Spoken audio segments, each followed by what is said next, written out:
kita kali ini ketemu lagi nih di episode berapa? Episode ketiga. Iya. Karena sebenarnya udah dari dulu udah episode keberapa cuman nggak diupload dan akhirnya dibikin ulang gitu. Iya sama juga itu ya, keadaan seperti ini kan jadi susah. Iya benar. Terus kalau yang kali ini gue nggak ditemenin sama Kaniza, tapi ditemenin sama Bang. Kenalan dulu dong. Oh iya, gue saling gue usah kenalan gitu. Maksudnya gue kan ngasih tahu nih, gue Dio, gue ini gitu kan, biasanya seperti itu. Sekarang kan kenalan, biasanya Kaniza yang langsung di sini dengan Kaniza gitu kan. Sekarang pengen tahu. Suaranya berbeda soalnya. Iya. Harus nggak sih kenalannya? Harus nggak sih? Ya sebutin lo siapa gitu. Ujuk-ujuk lo di sini gantiin Kaniza. Kan bingung orang. Ya kan dia lagi cuti. Jadi saya cuma menggantikan dalam waktu sementara waktu. Siapa tahu tuh lo yang bakal ini lanjut gitu kan. Nggak mungkin kan. Bisa aja mungkin aja gitu. Karena yang lebih memungkinkan gue yang diganti kan gimana? Nggak mungkin, nggak akan terjadi. Nggak akan terjadi, oke. Sebelumnya perkenalkan, saya Ali. Iya, halo Kali. Kayaknya gitu. Kalau sama Kaniza tuh kayak gitu, jadi yang harus yang halo Anyungseo gitu. Kalau kita nggak usah itu sih, nggak usah heboh-heboh. Yang penting kan infonya tercapai. Oh, infonya tercapai. Iya. Oke, siap. Katanya sih kalau misalnya kita terlalu heboh tapi tidak bermakna kan percuma juga. Tapi kan kalau kita enggak, kita bermakna, kita berfaedah, kita ngeresensi buku dengan cara yang asik. Iya enggak? Iya. Jadi kepo buku biak itu, bincang buku yang akan diperbincangkan di resensi di podcast biak kayak biasanya di bincang buku biak itu ya kudu charming, kudu yang kita yang ini tetepan gitu. Bentar kali kita udah bakal masuk ke session untuk ngeresensi buku, tapi sebelum masuk di situ itu bakal ada berapa buku nih yang kita bahas di episode ini. Untuk kali ini sih kita akan membahas 3 buku. 3 buku. Ya. Oke, buku apa aja? Yang pertama, sebuah seni untuk bersikap bodo amat. Oke. Dari bukunya Mark Manson ya. Ya. Yang kedua kan ada Bapakku. Ayahku. Ayahku bukan pembohong ya. Ayahku bukan pembohong dalam kurung. Iya. Itu karyanya Terelie. Wah, Terelie ini mantap sekali. Mantap sekali, lu fans banget ya sama beliau ya. Iya. Nanti kita bahas. Terus yang terakhir ini Resign. Dari Almira Bastari. Oke, jadi kepikiran ya. Iya, berbicara. Saya jujur aja ini. Resign gimana ya? Jadi pengen resign juga. Jangan dulu. Lagi masa pandemi kayak gini ya. Iya, lagi masa susah-susahnya ini. Oke. Kita bakal langsung ke sesi pertama nih, sesi untuk ngebacain buku Sebuah Seni untuk Bersikap Bodo Amat. Jadi ya kalau ngomongin bodo amat ya kayak whatever banget gitu ya. Iya. Bodo amat apakah kita nggak berkomentar atau terserah? Apakah gitu? Serah lu gitu ya. Iya, makanya yang bakal ini gitu ya. Iya. Nah, kalau menurut saya sih di buku ini sangat apik sih. Bodo amat belum berarti kita nggak mau berbicara. Tapi gimana ya? Sebuah bodo amat itu kita ingin kemajuan tanpa mendengar dari cibiran-cibiran orang lain. Jadi ya emang kayak tutup telinga aja ya, fokus sama apa yang bakal kita lakuin. Iya, selama itu hal-hal baik sih. Udah sih. Jadi yang kali ini yang bakal dibaca ini ada resensi buku dari Kak Lili Rosiana. Jadi ini Sri Kandi Biak nih ya yang lagi ini. Jadi tapi buku saya sebuah pernah lihat ya. Udah pernah lihat Pak. Mungkin nggak langsung kenalan yang harus salaman gitu ya. Iya, kayaknya tapi sih. Tapi kalau sekarang udah nggak boleh salaman ya. Udah nggak boleh salaman. Masa-masa jadi ini. pakai sikut gitu ya. Kalau nggak yang civil, hey. Gitu. Iya. Terus di sini bukunya ada sekitar 246 halaman. Oh, saya baca cuma 10 halaman. Penerbitnya ada PT Gramedia Jakarta. Penulisnya Mark Manson ya. Tadi udah diingat. Kalau katanya Kak Lili nih ya, saya bacain sedikit nanti biar Bang Ali bacain yang buku berikutnya ya. Iya. Menurut Mbak Lili ini buku ini menceritakan tentang Charles Bukowski, seorang pecandu alkohol yang senang bermain perempuan, penjudi, kronis, kasar, kikir, dan tukang utang. Ini banget ya. Lengkap. Kompleks banget, lengkap banget. Ia bercita-cita menjadi seorang penulis. Karya buku Bukowski selalu ditolak oleh hampir setiap majalah. Tetapi hal tersebut tidak membuatnya menyerah. Ia tetap menulis dan membuat puisi hingga pada usia di 50 tahun seorang editor di sebuah penerbitan menaruh minat yang aneh terhadap dirinya. Sampai akhirnya ia sukses dengan judul novel pertama Post Office didedikasikan untuk tak seorang pun. Popularitasnya melampaui harapan setiap orang. Walaupun ia sudah sukses, ia tetap menjadi dirinya sendiri, minum alkohol, menggunakan narkoba, main perempuan dan lain sebagainya. Jadi tetap jadi diri sendiri gitu ya. Sukses tidak mengubah hidupnya menjadi pribadi yang lebih baik. Oke, di sini udah langsung yang berarti nggak harus jadi berubah sesuatu gitu. Baginya cuek dan musuh bodoh adalah cara sederhana untuk mengarahkan kembali ekspektasi hidup dalam memilih apa yang penting, karena pada intinya hidup hanyalah rentetan masalah yang tidak ada ujungnya.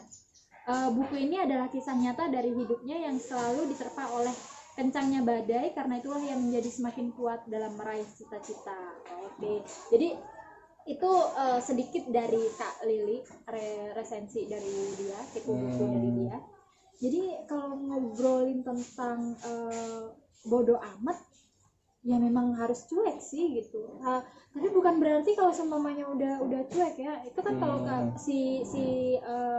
siapa tadi Bukowski, Bukowski itu dia cuek karena gue peminum alkohol, gue suka judi, main perempuan, ya udah dengan gue apa adanya gue gitu kan.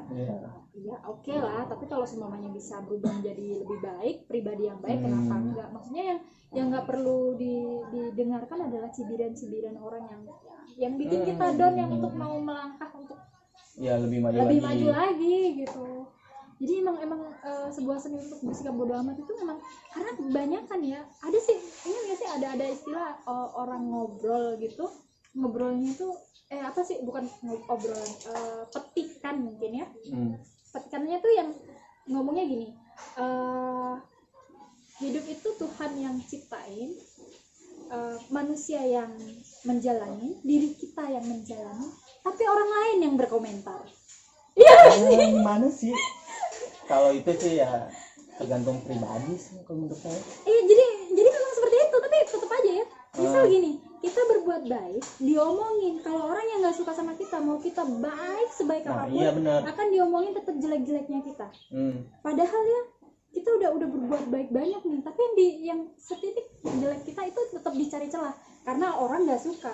Tapi kalau orang suka, mau dia bikin salah, itu kesalahan, walaupun kesalahannya besar itu tidak terlihat, tapi kebaikan satu aja itu udah benar-benar yang pepatahnya waktu itu pinta setitik ya. Setitik nila. Iya benar. Rusak susu sebelah. Iya benar. Nah, ya bisa seperti itu gitu kan. Tapi untuk kayak buku ini sebenarnya buat motivasi kita juga. Jadi yang jangan sih seumpamanya kita melakukan sesuatu, kita lagi fokus sama sesuatu, terus gara-gara omongan orang kita down dan tidak melangkah pada sesuatu hal yang udah kita fokus gitu kan. Sama aja kalau seumpamanya boleh curcol sedikit gitu perihal tentang dia. Dulu kan dia dipandang begini, iya nggak cuma sebelah mata, maksudnya yang diremehin banget, seperempat, nggak dipandang ekor mata, nggak dipandang malah. Jadi berpikirnya seperti itu gitu. Gimana sih, lo mau ngapain sih dengan dia, kok caranya nyentrik banget, kok yang begini, terus ngeliatin pribadinya dia tuh yang begini, petakilan begini, padahal belum kenal dia. Ini loh sebenarnya gue memang orangnya kayak gini, tapi lo tahu nggak gue nggak sih, maksudnya secara pribadi, terus ada yang sosok tahu aslinya dia begini begitu, gitu kan, yang cuman gitu. Tapi gue yang ya udah deh bodo amat dan mencoba fokus untuk membawa biar ya gue istiqomah dalam artian ya udah gue ngebawa biar memang dia pengen jadi salah satu komunitas yang meramaikan lah dunia literasi gitu. Tapi gimana ya kalau di MPB ini kayak minat bacanya itu ya kurang kan? Ya karena minat baca kurang itu akhirnya kan dari visi misinya Biak sendiri itu kan jadi pengen menebarkan virus minat baca gitu. Jadi ya kembali lagi ke kayak buku ini bilang gitu ya udah bersikap bodo amat gitu selama apa yang dilakukan memang dipercaya benar, baik, ya lanjut aja gitu kan. Oke. Ya, kita balik ke buku ini. Gimana ya kalau misalnya buku-buku terjemahan itu menurut saya sendiri itu susah dipahami, susah banget. Lebih bagus yang dari kayak langsung langsung buku bukunya asli. versi bahasa Inggrisnya ya, karena memang berbeda gitu. Kadang yang diterjemahkan itu memang ada kata-kata yang berbeda gitu. Emang sih kayak gitu, tapi ya dengan ada jadi terjemahin buat seperti gue ya nggak terlalu ini bahasa Inggris, iya. akhirnya gue paham gitu. Oke, untuk buku Sebuah Seni Untuk Bersikap Bodo Amat udah kita ini nih. Kita bakal lanjut ke sesi kedua, yaitu ke buku berikutnya.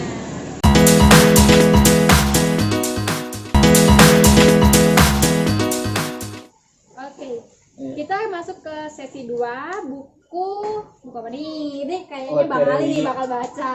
Kayaknya antusias banget. Semprot Relia nih gila sih.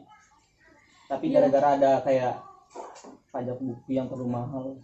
Jadi rame ya, jadi rame. Iya, oke, kita fokus dulu nih. Fokus dulu, kita bakal ngebacain buku dari siapa nih? Kayaknya kali. Kalau yang resensi sih Kak Paris Al-Parisi. Oke, Kak Paris Al-Parisi. Nah, judul bukunya Ayahku Bukan Pembohong. Bukannya di dalam kurnya. Penerbitnya penulisnya Terelie, penerbitnya Gramedia.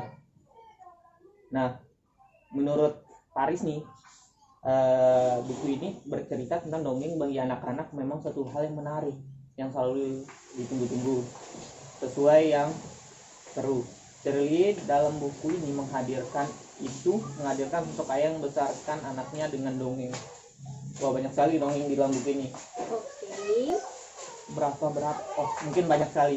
Ada 4 kayaknya. Selanjutnya, namun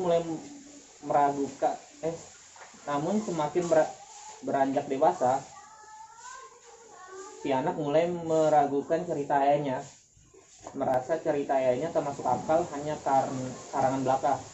Namun sang ayah bukan pembohong. Bagaimana cerita selengkapnya? Silakan baca buku ini, dijamin merinding dan haru. Tapi saya baca dari resensi yang lain. Tapi bentar dulu nih. Ini ada kalimat pertanyaan dari apa katanya? Kak Paris. Dia nanyain begini nih. Lalu kapan terakhir kali kita memeluk ayah kita, kemudian bilang sayang padanya, bilang kalau kita begitu bangga padanya? Lo kapan terakhir kali tuh? Kapan tuh?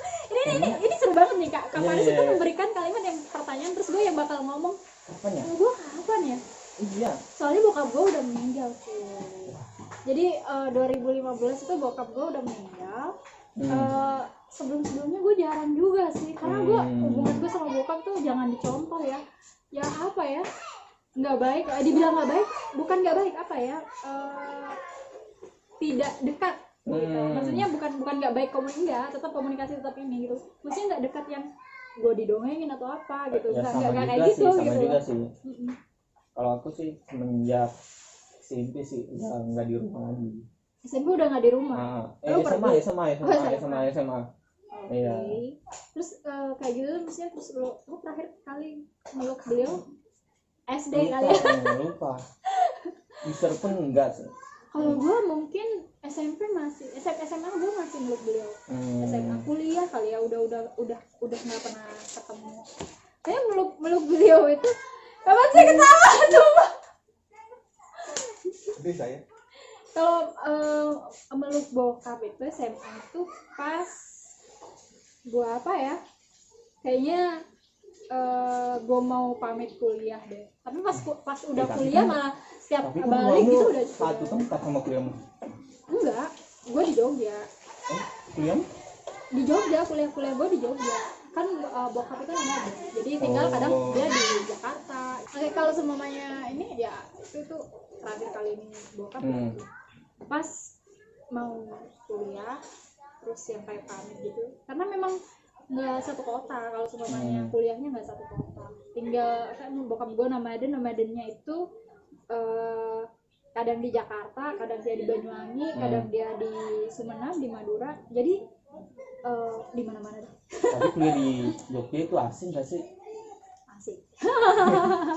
balik lagi balik lagi kalau menurut lo Terelia seperti apa sih? Gue jujur ya, gue nggak Wah. mau bohong, gue nggak pernah baca bukunya Terelia. Kalau Gue Terelia- punya koleksinya, ada beberapa. Itu karena dikasih temen, tapi belum ada ketertarikan untuk membaca gitu. Sayang ya sebenarnya ya, jangan ditiru ya. Gimana ya Terelia ini Dikasih orang nggak dibaca ya Allah. mudah dipahami sih buku-bukunya. Gue yang mau baca itu pun nggak banyak ya. Bukunya Firsa Besari itu pun buku yang ini, dan itu nggak yang gue habisin gitu. Belum apa ya, nggak tahu deh, mungkin harus ada motivasi lagi untuk membaca buku-buku biar gue romantis, biar gue lebih receh gitu ya. Padahal orang-orang ngeliatnya gue selalu nih, yang ada dikiranya buku gue yang bagus nih kalau karena misalnya gue nulis buku apa kan gue nulisnya sering menye-menye tuh yang puisi-puisi ringan gitu, yang menye-menye. Orang berpikirnya gue, ya lo kayak Terelia ya, suka bukunya Terelia ya, demi Allah ya. Iya benar Gue sih. belum baca seriusan kayak Boy Chandra gitu-gitu. Kalau Boy Chandra ada juga bukunya, tapi gue baca cuma berapa lembar. Terus yang udah sih, karena jujur karena gue menulis satu genre seperti mereka, mungkin lo ya. Jadi gue tipikal yang tidak mau membaca buku-buku yang segenre karena takutnya terlalu terlalu nantinya akan mempengaruhi penulisan gue, bakal mirip-mirip sama mereka. Jadi gue kayak yang memang nggak mau ini gitu. Tapi aku kutip dari Dokpin nih. Menurut beliau nih, kalau misalnya kita baca semua buku kayak satu genre, beda-beda penulis, kita akan menemukan ciri khas kita sendiri katanya. Iya sih, menurut gue juga seperti itu. Tapi maksud gue tuh yang gue nggak namatin, paham nggak sih? Jadi gue baca nih, tapi gue nggak tamatin gitu loh. Maksudnya gue tahu karakternya, oh si ini begini, oh gue satu genre nih. Jadi gue biar gue nggak terlalu yang fokus sama penulis si A misal, atau si penulis si B, gue terlalu yang fokus ngebaca terus ini banget.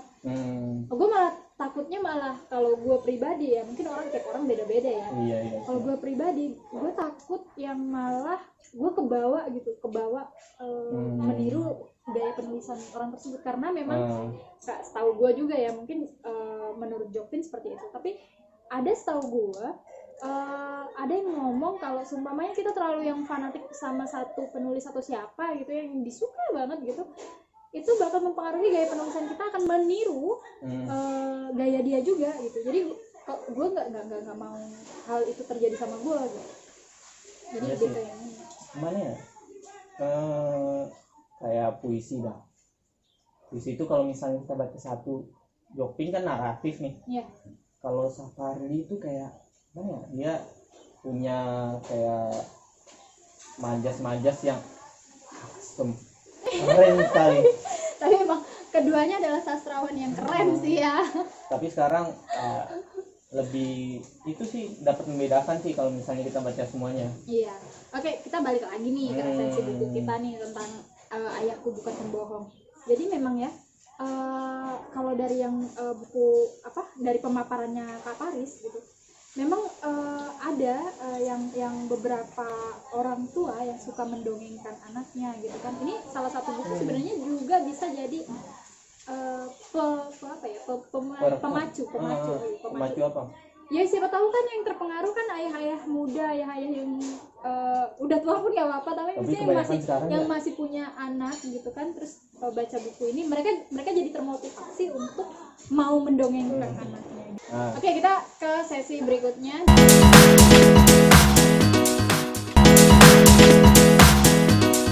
Di buku ketiga ada buku judulnya Resign, karyanya Almira Bestari, penerbit Gramedia Pustaka Utama, 288 halaman. Ini diresensi oleh Kak Afni AF. Saya juga belum pernah ketemu si Afni. Belum pernah. Ini dari tadi kebanyakan curcol, lu belum pernah ketemu sama Sri Kandi Biak ya, luar biasa. Oke, kata Kak Afni nih ya, novel ini salah satu novel ringan dan sangat menghibur. Bahkan sampai larut dibuatnya, malah nggak terasa sudah kelar aja. Kamu anak kantoran bukan? Bukan, saya Bukan anak rumahan. Anak kosan sih lebih. lebih tepatnya, tapi tetap kerja gitu kan, iya, kerja kantoran. Yang pernah kepikiran resign, lu pernah kepikiran resign nggak sih? Jangan ditanya. Jangan ditanya, pasti sering. Kita Keren. sama, dia bilang gitu. Tos dulu. Tapi kali ini nggak boleh tos. Iya, nggak boleh. Punya bos yang nyebelin? Enggak sih. Oh enggak. Beruntung berarti ya. Hmm. Sama halnya di novel ini, tapi kalau di novel ini nyebelin yang berujung nyenengin dan nyayangin. Wis. Ini ada kutipannya nih ya. Seburuk-buruknya bos, suatu saat ada baiknya juga walau cuma seketik. Wis. Jadi walaupun udah jelek, memang sih, tapi pada dasarnya memang manusia gitu. Sejahat-jahatnya, seburuk-buruknya tetap ada baiknya walaupun cuma dikit gitu kan. Terus jadi flashback 2018 di mana kami berlomba-lomba untuk resign, sama halnya di novel di mana para cumpret seperti ada Alranita alias Rara,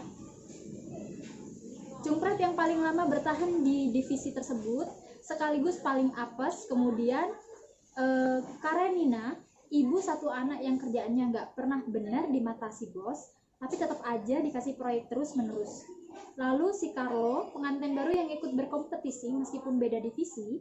Yang terakhir Andre yang meskipun jadi anak sebuah kesayangan bos tapi tetap ikut berkompetisi untuk resign. Coba resign aja dikompetisiin ya. Wih, sama dengan aku. Terus ini ada kutipannya lagi nih. Bos memang selalu selangkah di depan termasuk urusan resign. Wih, bos selalu jadi urusan resign, dia aja panggil resign gitu iya, ya. Makanya. Cumpret yang terjegal dia bilang gitu. Terus banyak banget quote yang super menghibur. Ini kutipan di buku ini ada kutipannya dari bos arogan tersebut. Apa yang sudah kamu kerjakan sampai kamu merasa pantas mengajukan cuti? Ayo, kalau semua ditanya seperti itu gimana tuh? Iya, berhubung kerjaannya di kos, jadi cuti itu nggak ada guna. Serius, coba bayangin di kos ngajuin cuti kan, kecuali liburan ya.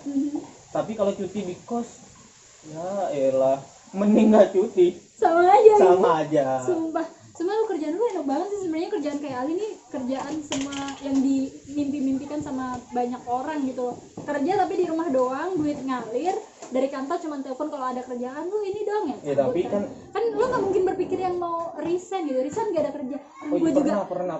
Gue kerja juga ngerasa nggak resign gitu. Ada pernah juga. Pernah sih, waktu dulu kan ada kayak Apa? penjualan kami kan udah menurun. Jadi marketingnya berkompetisi siapa yang resign duluan nih. Ada 4 marketing nih. Tapi ya resignnya samaan jadinya. Akhir tahun gitu. Oke, tapi terus nggak jadi. Jadi dong. Jadi udah resign. Bukan temanku. Oh, teman lu nggak jadi. Masa aku resign.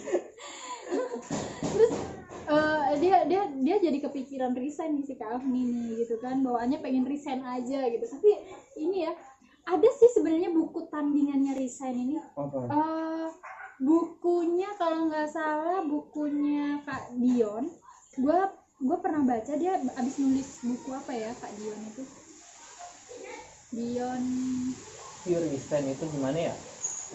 Bentar gue Kita cari. bingung sih cari pekerjaan yang lain itu, kecuali kita udah ada kayak pegangan Apa nih? Pegangan hidup atau pegangan yang lain?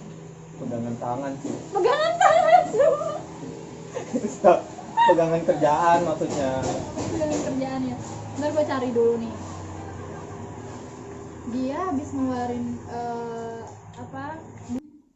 Kayak manajerku bilang sebaiknya kalau anak muda itu perbanyak dulu ilmunya baru terjun ke dunia. Jadi sekarang lu gak terjun di dunia, lu di mana? Terjun. Kalau kata penggemar drama Korea sih lebih baik jadi alien. Ini ya. Apa judulnya itu? Nih gue ada bukunya dari Kak Dion Yulianto. Jadi ini adalah buku dibilang tandingannya dari buku Resign. Jadi dia bilang di sini judul bukunya adalah asiknya jadi orang gajian. Asiknya jadi orang gajian. Jadi kerja kok hore, ya hore lah karena kerja saya bisa beli buku yang banyak, jajan buah segar. Kenapa harus ini? Tapi memang kadang bekerja jadi beban, tapi namanya manusia gitu. Iya sih kalau dipikir-pikir sekarang gini, lo resign terus lo bingung lo mau cari kerja lagi. Itu kan sama aja kan Iya, gitu. makanya. Berarti buku tandingan ini jadi kayak yang awalnya terdoktrin pengen resign, akhirnya ada yang mematahkan gitu. Asiknya jadi orang gajian. Lu pernah nggak sih maksudnya berpikir yang kalau semuanya kayak gue nih ya, gue berpikir sendiri aja ya, gue freelance, jadi gue yang mikirnya kapan sih gue bakal kapan sih bakal ada proyek lagi, kapan sih gue bakal pegang duit lagi. Tapi kalau orang yang jadi orang yang gajian, mereka nggak bingung gitu, maksudnya entah di akhir bulan atau di awal bulan mereka udah yang ntar gue ada duit lagi kok gitu. Jadi mereka yang kayak lo ini ya kerja pasti kayak gitu kan mikirnya. Jadi ini juga salah satu buku yang akhirnya mematahkan dari ini, karena kalau udah resign bohong banget, terus gak bingung, karena banyak sekali juga teman-teman gue di luar sana yang udah resign, terus mereka yang gue mau kerja apa ya, gue bingung nih, gue ini terus mau buka usaha ternyata tidak sejalan, maksudnya ya buka usaha tapi ternyata nggak sesuai dengan udah biasa terima gaji gitu kan, udah biasa dengan punya gaji nominal terus tahu-tahu yang ya gimana gitu. Tapi bukan berarti ini, mungkin dipersiapkan dulu, mungkin bisa kerja sambil buka usaha, kalau udah settle usahanya mungkin baru bisa resign gitu ya, bisa jadi seperti itu. Tapi kalau yang sejauh ini dan banyak teman-teman gue yang resign, yang ini, mereka akhirnya ngeluh gitu, terus yang ngomong ke gue, "Di jangan kerja dong." Lalu gue juga pengangguran loh. Gue juga freelance. Tapi gitu. Kata kuncinya sih nikmati aja. Iya, dinikmati gitu. Nah ini gue jadi gara-gara buku resign itu gue jadi keinget asiknya jadi orang gajian. Jadi bukunya Kak Dion Yulianto, ini salah satu buku buku dia yang cukup jadi motivasi untuk kita mencintai apa yang kita kerjakan. Maksudnya buku yang manusia itu pasti kayak gitu deh. Maksudnya sering bosen. Ya. Bosen itu kalau udah masuk kerja. Kalau nggak ada kerjaan juga bosen. Iya, nggak ada kerjaan juga bosen. Pengennya kerja gitu kan, biar ada deh kita pegang duit, ada deh yang kita kerjain, biar kita nggak cuma rebahan doang, tidur doang gitu kan. Jadi tapi ada loh yang itu yang tiduran tapi gajian. Jadi sudah banyak buku tentang bertema kurangi bekerja, perbanyak bercinta, gitu kan. Banyak yang ngomong kayak gitu. Tapi kalau dia tuh balance dengan hal tersebut. Apa ya? Gue bingung kalau ngomong kayak gitu. Nggak usah deh. Kita langsung bahas ini aja. Jadi dia mengatakan gini, kali ini izinkan saya agak melawan arus dengan mengajak pembaca mencintai pekerjaannya. Memang selama ini tuh motivator atau buku-buku yang lain tuh kebanyakan yang ayo jadi entrepreneur gitu kan, ayo ini memang bagus sih, tapi jadi entrepreneur kan juga pekerja gitu. Kalau lo nggak mencintai pekerjaan apapun yang lo ada di situ, kan jadi susah kan. Iya, jadi gimana ya, intinya ya nikmati aja sih, nikmati apa yang mulai mencintai pekerjaan ini gitu. Ya kalau yang ini kan yang lebih, kalau membahasakannya asiknya jadi orang gajian, berarti sudah berpikir ke orang yang kantor, orang yang udah punya usaha gitu kan. Tapi bisa jadi menggaji diri sendiri dengan menjadi pengusaha gitu. Benar sekali Gitu. Mungkin itu ya, kalau semuanya ngobrolin buku udah 3 buku yang udah kita resensi, udah obrolin. Mungkin di episode berikutnya bakal ada berapa buku lagi yang kita obrolin kali kira-kira? 3 atau 4 lagi lah. Bisa jadi juga cuma 2 buku yang bakal kita obrolin. Tapi kan buku akan panjang sih kalau misalnya satu buku akan lebih panjang lagi. Kita bahas lebih panjang lagi. Oke, siap. Kalau gitu kita bakal ketemu lagi. Dan jangan lupa ini udah bulan ke-5, bulan 6 ya. Bulan ke-6 buat teman-teman yang masih bingung mau baca buku apa, silakan dengerin lagi di episode pertama ada book challenge. Jadi membaca buku yang udah berapa buku nih dan bukunya bertema apa aja nih. Daripada bingung-bingung dengerin book challenge itu dari Biak, lo bulan ini baca ini, bulan ini genre-nya gitu, biar kita nggak kebingungan. Iya, tapi kalau misalnya kita mau beli buku nih, bingung cara buku yang bagus itu apa. Nah, bisa juga kan ke Biak baca resensinya. Iya, makanya kalau di Instagram Biak, buku ini .aku pinjam, itu ada, cari aja di postingan kepo buku, itu adalah buku yang diresensi oleh Sri Kandi. Ada nggak sih hashtag kepo buku gitu? Iya ada, udah ada hashtagnya, makanya buka ke ininya Biak aja, terus searching aja kepo buku, ada di highlight juga. Nanti di kepo buku itu ya itu yang diresensi sama teman-teman. Nah, yang dari kepo buku itu yang kita perbincangkan di Bincang Buku podcastnya. Tapi kalau misalnya ada kayak orang lain mau ngeresensi nih, apakah bisa didiam? Boleh dong, boleh buat teman-teman yang ini tinggal DM aja IG-nya Biap, terus tinggal entah mau kirim secara voice note atau mau datang tag sama kita di sini karena kita juga udah ada video gitu kan. Jadi kita langsung ini aja. Kak, ada nih gue mau pengen ceritain tentang satu buku ini nih, gue kemarin abis ngepoin buku apa gitu kan, terus mau cerita di sini tentang buku tersebut, hayu aja gitu kan, kita bakal diskusiin ya, enggak diskusiin ya, memperbincangkan ya, karena kita ngepoin buku itu ya, jadi nggak perlu ngebedah yang terlalu serius gitu. Ya udah buat teman-teman, kita bakal ketemu lagi di episode berapa? Yang keempat dong. Yang keempat ya. Ah. Oke, kalau gitu. Yo.